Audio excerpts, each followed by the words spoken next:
নতুন আপডেট যারা বুঝতেছেন না তাদের জন্য দেখাচ্ছি আমি। নতুন আপডেট অনেক সময় দেখাচ্ছি, সেজন্য আমরা মেসেজ অপশনে চলে যাব।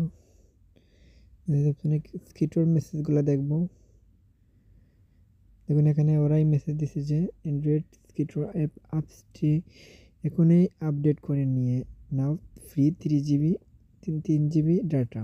এখানে লিঙ্ক এটা দিচ্ছে, সেখানে লিঙ্কে ক্লিক করলে আপনারা এই নতুন ডাউনলোড অপশনটা পেয়ে যাবেন। নতুন ডাউনলোড করলে এটা আপডেট দিতে হবে, তাহলে হয়ে যাবে। আর এমনি আপনি নর্মাল আপডেট দিলে কিন্তু হবে না। এই লিঙ্কে ক্লিক করার পর একটা ডাউনলোড ফাইল আসবে, সেটা ডাউনলোড এগেইন মানে আপনাদেরটা ডাউনলোড দেখাবে। আমরা 2বার করতেছি তাই দেখাচ্ছে। ডাউনলোড করব, দেখেন ডাউনলোড করার পরে এই দেখেন এই যে অ্যাপস আছে এটা ক্লিক করব, তারপর দেখেন তারপর ওপেন দেখাবে, সেখানে ক্লিক করবেন তাহলে হয়ে যাবে। আর আপনাদেরটা ইনস্টল দেখাবে, আমারটা ওপেন দেখাচ্ছে, আমারটা অলরেডি হয়ে গেছে সেজন্য। তা আপনাদেরটাই দেখাবে ইনস্টল, তখন আপনারা ইনস্টল করবেন, তারপর ওপেন করবেন তাহলে হয়ে যাবে।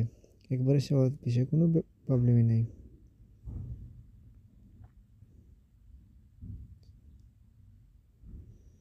আমারটা ঠিক হয়ে গেছে, আপনাদেরটা এরকমভাবে ঠিক করতে পারবেন। সবাইকে ধন্যবাদ, ভালো থাকবেন, সুস্থ থাকবেন।